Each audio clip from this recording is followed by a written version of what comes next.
Pessoal, vamos para o último vídeo, a última parte, né, da aula de processo civil, de instrução e julgamento até liquidação de sentença.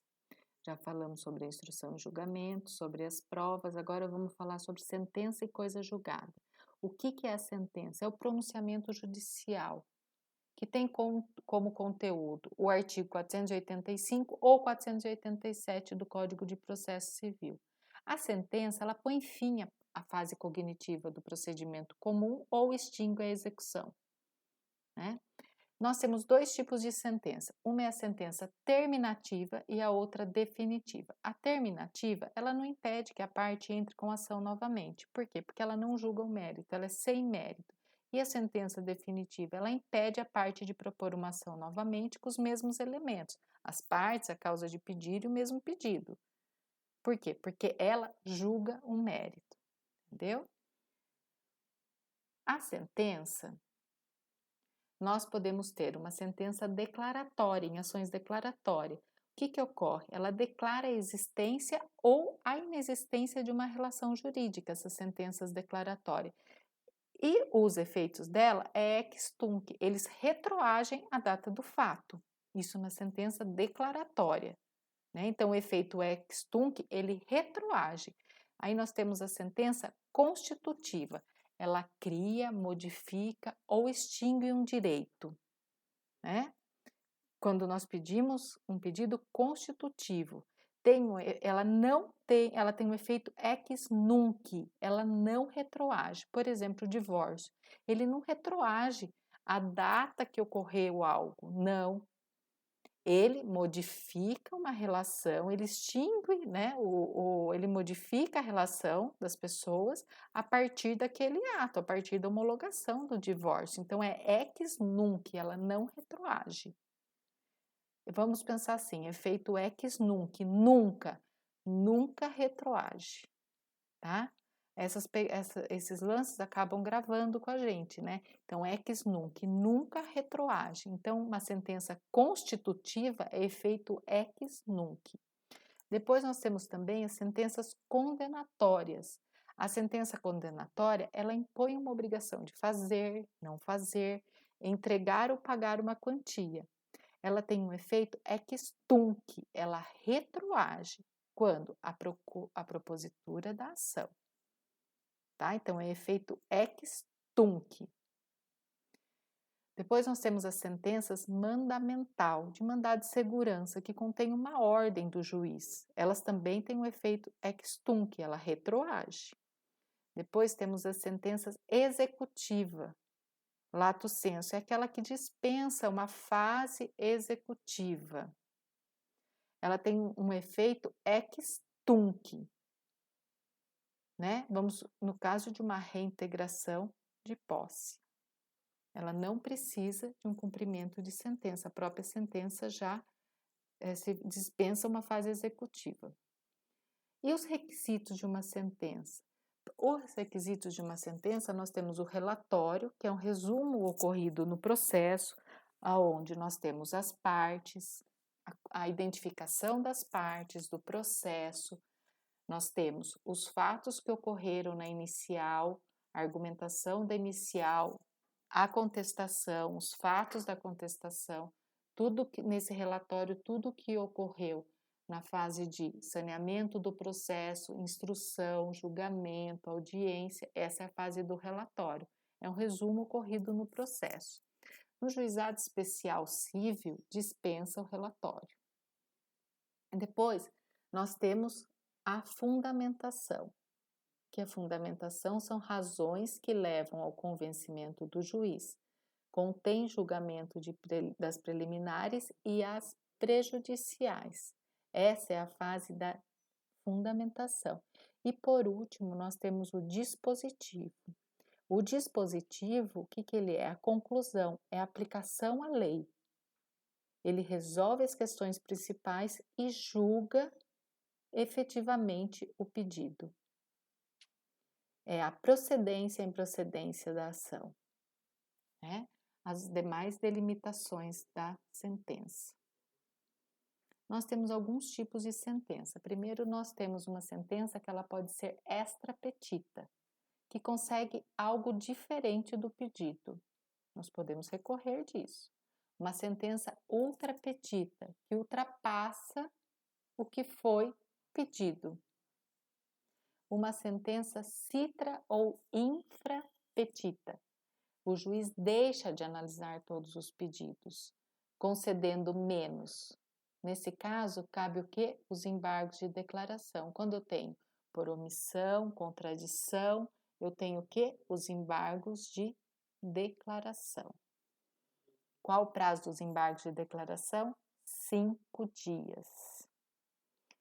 Nas sentenças de obrigação de fazer, não fazer ou entregar coisa, só será convertida em valor se o autor requerer ou se o cumprimento tornar-se impossível. Senão, será o quê? A obrigação de fazer, não fazer ou entregar algo.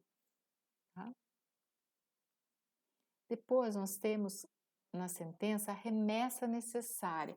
O que é a remessa necessária? É o duplo grau de jurisdição obrigatório. É a condição de eficácia de determinadas sentenças. Isso quando ocorre? Quando nós estamos entre as partes pessoas de direito público. Quem são as pessoas de direito público? União, Estados-membros, Distrito Federal, municípios, as autarquias e fundações. Sejam as autarquias em fundações de âmbito municipal, estadual ou federal. E quando que nós podemos dispensar esse duplo grau de jurisdição, essa remessa necessária, uma remessa obrigatória? Quando houver uma condenação inferior a 1.000 salários mínimos contra a União e suas autarquias, quando houver uma condenação inferior a 500 salários mínimos contra o Estado, o Distrito Federal, os municípios da capitais dos estados, as autarquias e as fundações estaduais, né, no caso, de 500 salários mínimos, inferior a 500 salários mínimos. Ou quando houver condenação inferior a 100 salários mínimos contra os municípios, as suas autarquias e fundações. Ou quando essas sentenças sejam fundadas em precedentes consolidados pelo Tribunal Superior. Aí há também a dispensa da remessa necessária. Agora vamos entender o que é coisa julgada. A coisa julgada, ela é a imutabilidade da sentença, efeitos dentro e fora do processo. Nós temos a coisa julgada material, quando a sentença tem resolução do mérito, e nós temos a coisa julgada formal, em sentenças que não há resolução do mérito. São aqueles processos que nós podemos entrar novamente, lembra? Nós acabamos de falar. E qual que é o limite objetivo da coisa julgada?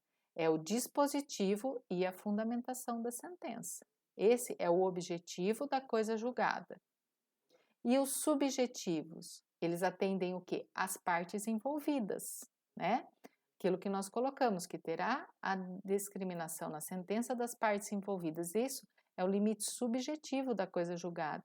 Ela vai atingir as partes envolvidas e o terceiro, vamos supor se for uma ação envolvendo o estado das pessoas. Né? Uma ação civil pública, ela envolve os terceiros indiretamente. Então, ela entra nos limites subjetivos da coisa julgada. Ou o terceiro envolvido também em uma ação são os assistentes. Esses também entram nos limites subjetivos da coisa julgada.